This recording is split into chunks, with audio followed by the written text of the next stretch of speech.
My name is Claire, and my early years were simple and happy, at least that's what I remember. My parents both worked at the local factory, a steady job that kept food on our table and a roof over our heads. But life has a way of throwing curveballs when you least expect them. I was only 6 when the factory declared bankruptcy, leaving both my parents jobless in one devastating blow. I remember the night they sat me down in our small living room. Mom's eyes were red from crying, though she tried to hide it with a forced smile. Dad kept fidgeting with his wedding ring, a nervous habit I'd come to recognize. "Claire, sweetie," Mom began, her voice trembling slightly. "We need to tell you something important. Your father's old friend has offered us a business opportunity in another state," Dad continued, trying to sound optimistic. "It's a fresh start for all of us." I didn't fully understand what was happening until they explained that I would be staying with Grandma while they got everything sorted out. They promised it would be temporary, just until they could establish themselves in the new place. The next day, I found myself in Grandma's cozy house, surrounded by the smell of fresh-baked cookies and the gentle whirring of her old ceiling fan. She did her best to make the transition easier, but nothing could fill the void left by my parents' absence. They called regularly, at first, every few days, then weekly, then whenever they had time. Each call followed the same pattern. They'd tell me about their growing business, promise to visit soon, and assure me they were working hard to create a better future for all of us. Life with Grandma settled into a comfortable routine. She was patient, kind, and always made sure I felt loved. But I couldn't shake the feeling of being left behind, especially during school events when other kids' parents would show up with cameras and proud smiles. Then, for years later, everything changed again. I was 10 when they showed up unannounced on Grandma's doorstep, not to take me home as I'd hoped, but to add another child to Grandma's care. My 2-year-old sister, Sarah, clung to Mom's leg as they explained that their business demanded too much time for proper parenting. "We're doing this for their future," I overheard Dad telling Grandma in the kitchen that night. "We'll send more than enough money for both girls. You can hire help, whatever you need." Grandma's response was firm but tired. "If you're going to do this, we need to make it official. No more informal arrangements." That's how, in one afternoon, my parents legally transferred their parental rights to Grandma. They signed the papers with practiced efficiency, as if they were closing another business deal. The first nanny Grandma hired was Mrs. Peterson, a sweet lady in her 50s, with decades of childcare experience. She lasted exactly 2 days. Sarah would scream the moment I left for school, her tiny face turning red as she reached desperately for me. "I'm so sorry," Mrs. Peterson said, gathering her things after another failed attempt. "In all my years, I've never seen such separation anxiety." Grandma tried 5 more nannies over the next few months. Each one came highly recommended, each one left defeated. Sarah would throw herself on the floor, kick and scream, or hide under furniture, anything to avoid being left with a stranger. "No. Want Claire? Claire," became her daily mantra. I remember one particular morning when Ms. Rodriguez, our third nanny, tried to read Sarah a story.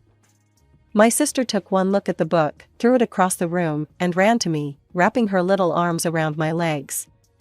"Claire, stay," she demanded, tears streaming down her face. That's when I started taking more responsibility. I was only 10, but I learned to change diapers, prepare simple meals, and handle Sarah's bedtime routine. At first, money wasn't an issue. Mom and Dad sent generous monthly payments, more than enough for Grandma to keep trying with different nannies and still have plenty left over for our needs. We had new clothes, good food, and even some extras. Sarah's room was filled with educational toys, and I got a new bicycle for my 11th birthday. But then the payments started becoming irregular. Sometimes they'd send less than promised, other times nothing at all. Their excuses varied: business was slow, investments needed time, the market was down. Grandma started cutting corners. No more new clothes unless we absolutely needed them. Generic brands instead of name brand cereals. Careful budgeting of utilities. She tried to hide her worry, but I'd catch her at the kitchen table late at night, calculator in hand, trying to make the numbers work. By the time I was finishing high school, the situation had become dire. The promised college fund? Non-existent. My parents had completely dropped off the radar, no calls, no money, no explanation. My final report card came with a full scholarship offer to State University, but even with that, we couldn't afford the remaining costs. The trading company downtown is hiring, I said firmly. They offer health insurance and steady pay. We need that more than I need college right now. The next week, I started my job as a junior sales associate at Marshall Trading Company. The pay wasn't great, but it was enough to keep food on the table and Sarah in school clothes. College would have to wait. Grandma's death hit us like a thunderbolt on a clear day. One morning, she just didn't wake up. Sarah was 16, and I was 24. We stood together at the funeral, just the two of us, watching as they lowered the casket into the ground. Our parents didn't show up, didn't even send flowers or a card. Life got harder after that. I picked up every extra shift I could at Marshall Trading. Weekends? I worked them. Holiday pay? I volunteered first. Office party planning committee? Sign me up, it came with a small stipend. Every extra dollar went into what I called Sarah's future fund. My coworker Jenny would constantly try to drag me out to bars or set me up on dates. "Claire, you're wasting your youth," she'd say, perched on the edge of my desk during lunch breaks. "That cute guy from accounting asked about you again." "No time for dating," I'd reply, not even looking up from my spreadsheets. Sarah's college applications are due next month. Those years were a blur of work, home, bills, and making sure Sarah had everything she needed for school. I bought my clothes from thrift stores, but made sure Sarah had new ones. I ate ramen noodles, but packed her healthy lunches. Every bonus went straight into her college fund. When Sarah got accepted to Riverside University, I nearly cried from relief.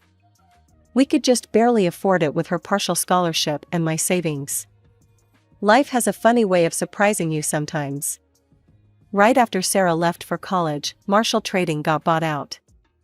The new CEO, Michael, started making regular visits to our office. He was different from what I expected, kind, down-to-earth, and genuinely interested in his employees' well-being.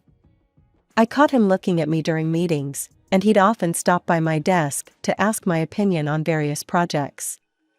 One day, he just straight up asked me to dinner. "I know it's not professional," he said, looking slightly nervous, "but I'd really like to get to know you better, Claire. Outside of work." For the first time in years, I said yes to a date. Our courtship was simple, but sweet. Michael understood my dedication to Sarah and admired it. He didn't try to rush things or pressure me. A year later, we got married at the courthouse, with just a few close friends as witnesses. We decided to live in Grandma's house. I couldn't bear to part with it, and Michael said it had good bones. Suddenly, life got easier. Michael's salary meant I could finally buy myself nice things without feeling guilty.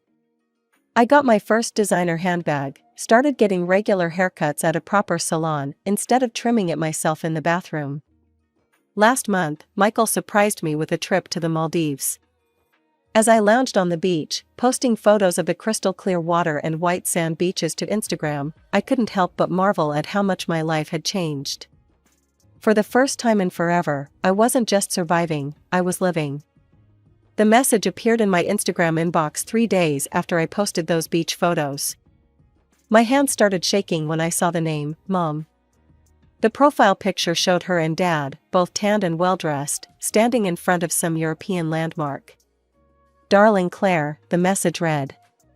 "We've just returned from an extended business trip abroad.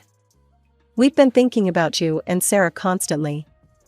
We'd love to reconnect with both our daughters. Your father and I have changed. Please give us a chance to explain everything." I showed the message to Michael, who just held my hand as I stared at the screen. "The nerve of these people," I muttered. "An extended business trip? They've been gone for 15 years. My response was short, "I don't want any contact with you." Please don't message me or Sarah again. We stopped being your daughters when you signed away your rights. Then I hit the block button. My hands were still trembling when I called Sarah. She picked up on the fourth ring, sounding distracted. Mom and Dad reached out to me, I said without preamble. There was a pause on the other end. Too long of a pause. Oh? Sarah's voice was carefully neutral. What did they say? I told her about the message and my response. The silence stretched between us again. Maybe, Sarah started hesitantly, maybe we should hear them out? Just out of curiosity? People can change, Claire. Are you serious? I couldn't believe what I was hearing. They abandoned us. They didn't even come to Grandma's funeral. I know, she backpedaled quickly. You're right. Of course, you're right. I won't talk to them either. But something in her voice didn't sit right with me. It was too rehearsed, too uncertain. After that conversation, things changed between us. Sarah's calls became shorter, less frequent. She always had an excuse for why she couldn't visit during breaks: too much studying, a summer internship, plans with friends. I can come visit you, I offered countless times. Oh, this weekend's not good, she'd say. I have a huge project due. Maybe next month? But next month never came. Eventually, the call stopped altogether. I tried reaching out, but she'd only respond with brief texts: super busy, caught up with finals, talk soon. I found myself checking her Instagram daily. Her profile was sparse, just a few generic photos of coffee cups and library books, an occasional selfie. No location tags, no friend tags, nothing that gave away anything about her actual life. Sarah's graduation came and went without an invitation. I only found out about it through a generic post on her Instagram: finally done. No photos, no details, nothing. I spent that entire day staring at my phone, hoping she might at least send me a picture or call to share her excitement. But there was only silence. A month later, she was back in town. She didn't come to visit. Instead, I got a text: hey, just letting you know I'm back. Got an apartment on the east side. Starting my new job next week. That's great, I replied, my heart racing with hope for reconnection. Want to grab coffee? Catch up? I've really missed you.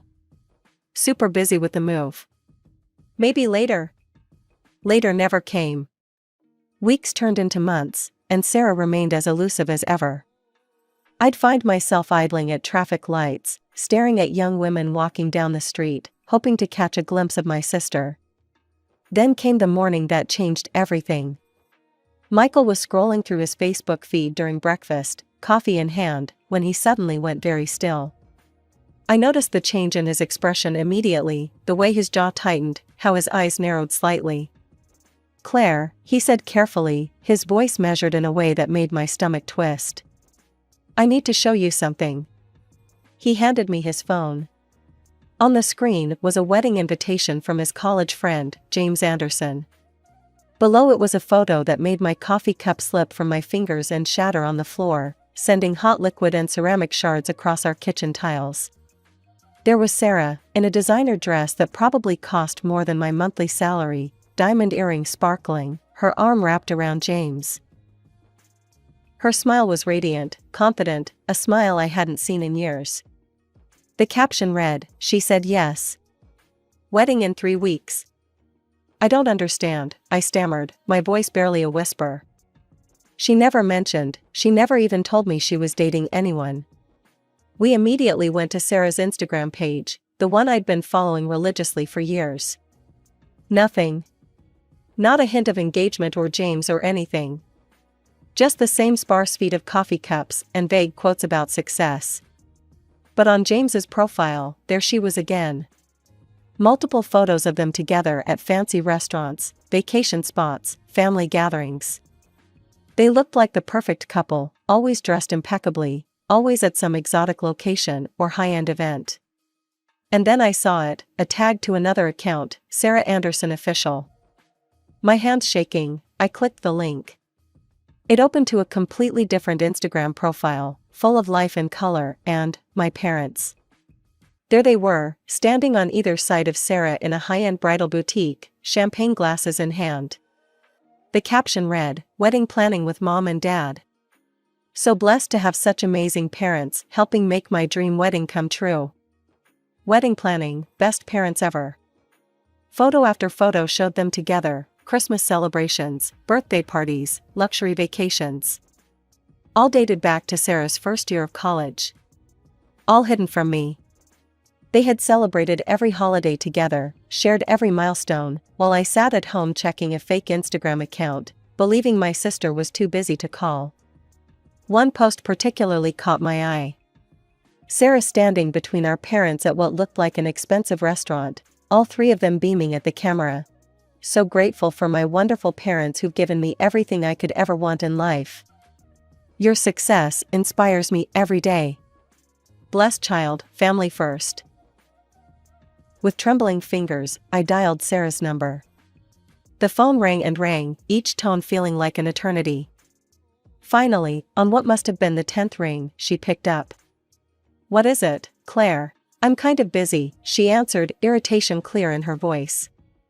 "We need to meet, today." I tried to keep my voice steady. "I really can't. I've got appointments all day and..." "I know about the wedding, Sarah." The words came out sharper than I intended. "I know about mom and dad too. I saw your other Instagram account. I saw all the photos with mom and dad. The wedding planning, the vacations, everything." Another pause, shorter this time. When she spoke again, her voice was different, harder, colder. "Fine. You want the truth? I'm tired of living like you, Claire. Scraping by, shopping at thrift stores, counting every penny. That's your life, not mine." Her words felt like physical blows. "I lived like that so you could have an education. I sent you money every semester." She cut me off with a harsh laugh. "Oh, that money? Yeah, I spent it on Gucci bags and Christian Louboutin shoes. Mom and dad were already paying for my tuition and apartment anyway." "What?" I felt like I couldn't breathe. "You mean all those years I worked overtime, skipped meals?" "I never asked you to do that," she snapped. "That was your choice. And honestly, mom and dad give me more in a month than you scraped together in a year. They abandoned us." I was practically shouting now. "They left us with grandma and never looked back. How can you just forget that?" "People change, Claire. They made mistakes, sure, but they've more than made up for it. They're successful now, wealthy. They can give me the life I deserve." "So they just bought you? Is that it?" "Call it what you want," she said dismissively. "They're paying for half my wedding, James's family is covering the rest. It's going to be amazing, 5-star hotel, celebrity wedding planner, 300 guests." My voice was barely a whisper now. "Why didn't you invite me?" There was a moment of silence before she answered, her voice dripping with disdain. "Look at yourself, Claire. No college education, living in grandma's old house, wearing off-the-rack clothes. You'd stick out like a sore thumb. My friends are all from good families, educated people. I can't have you embarrassing me." Her voice turned cold and final. "Do not come to my wedding, Claire. I mean it. Don't try to contact me, don't try to show up. You'll only embarrass yourself and me." The line went dead before I could respond. I stood there, phone still pressed to my ear, listening to the silence, feeling my world crumble around me. After I hung up the phone, everything I'd been holding back came rushing out. I collapsed onto the kitchen floor, sobbing uncontrollably. Michael found me there, curled up against the cabinets, tears streaming down my face. "I heard," he said quietly, sitting down beside me. "I heard everything." He held me while I cried, my tears soaking into his shirt. When I finally calmed down enough to speak, he had a determined look in his eyes. "I need to make a call," he said, pulling out his phone. "Michael, don't," I started, but he was already dialing. "James?" Hey, it's Michael. Listen, I need to tell you something important about Sarah, and you need to hear it before the wedding. I watched as Michael paced our kitchen, telling James everything about our parents abandoning us, about how I'd raised Sarah, about the secret Instagram account and the years of deception. He told him about the money I'd sacrificed for her education, only to learn she'd spent it on luxury items while our parents paid her tuition. I won't be attending the wedding, Michael concluded. And you needed to know why. 3 weeks later, I sat in front of my laptop, watching the wedding livestream. I told myself I was torturing myself unnecessarily, but I couldn't look away. The venue was spectacular: crystal chandeliers, flower arrangements that must have cost thousands, a string quartet playing softly in the background. I watched as our parents arrived, Mom in an expensive designer dress, Dad in a tailored tuxedo. They looked exactly like their social media photos: successful, polished, proud. Sarah appeared in her wedding dress, looking like a princess from a fairy tale. The ceremony began traditionally enough. But when it came time for the vows, James stepped forward and took the microphone. "I'm sorry," he said, his voice echoing through the speakers, "but I can't go through with this wedding." The crowd gasped. Sarah's face went pale. "There's someone missing here today," James continued. "Someone who should be standing right next to the bride. Claire, Sarah's sister, who raised her when their parents abandoned them both. You could have heard a pin drop in that ballroom. Claire sacrificed everything for Sarah: her education, her youth, her dreams. She worked multiple jobs to put Sarah through college, or so she thought. And how does Sarah repay that love and sacrifice? By hiding her sister's existence, being ashamed of her, and uninviting her from this wedding because she's not sophisticated enough." Sarah tried to grab the microphone. "James, please."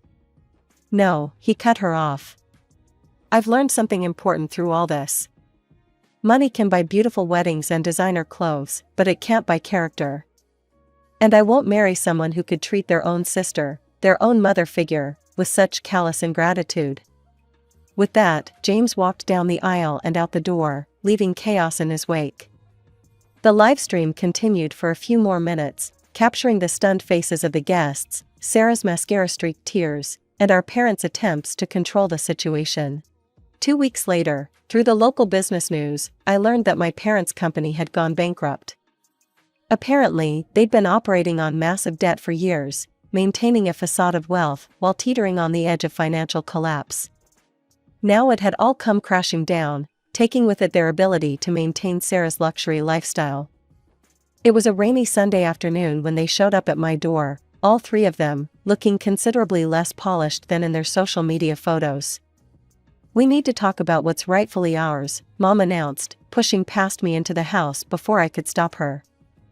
Her eyes swept across the living room: the same furniture Grandma had loved, the same photos on the walls, the same worn but well-maintained hardwood floors. "This should have been mine," she declared, turning to face me. "This is my mother's house." Sarah followed, her heels clicking on the floor, though I noticed they weren't Louboutins anymore. "And I'm her granddaughter. I have rights too. Grandma loved me, she wouldn't have wanted me to struggle."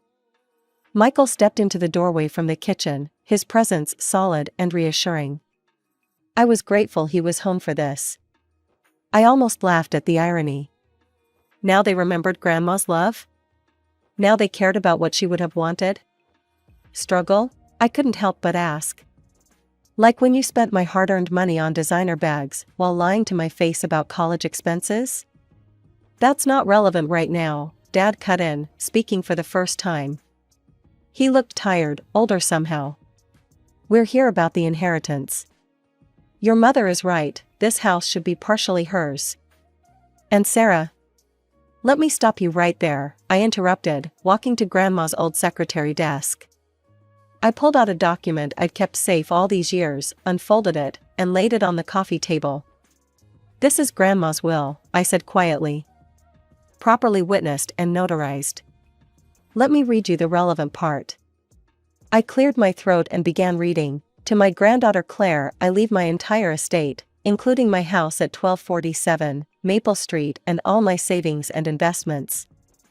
She has earned this not just by being my granddaughter, but by being the daughter I wish my own had been, and the sister who gave up everything for Sarah's welfare. The silence that followed was deafening. But that's not fair, Sarah exploded. You already have a husband who can take care of you. I have nothing now. No wedding, no money, no. No sister? I suggested. Because that was your choice, Sarah. You chose designer clothes over family. You chose to be ashamed of me rather than grateful. You chose money over love. I walked to the front door and held it open. Now, I'm choosing too. I choose to let go of people who only remember family when they need something. Please leave my house. I closed the door behind them and leaned against it, feeling Michael's arms wrap around me. You okay? He asked softly. You know what? I am, I replied, and I meant it. For the first time in my life, I don't have to take care of anyone but myself. I don't have to worry about ungrateful family members or try to earn love that should have been unconditional. As I walked into the kitchen to make coffee, I glanced at the family photos one last time. Some family trees need pruning to grow stronger, and I was finally ready to let go of the dead branches and focus on new growth.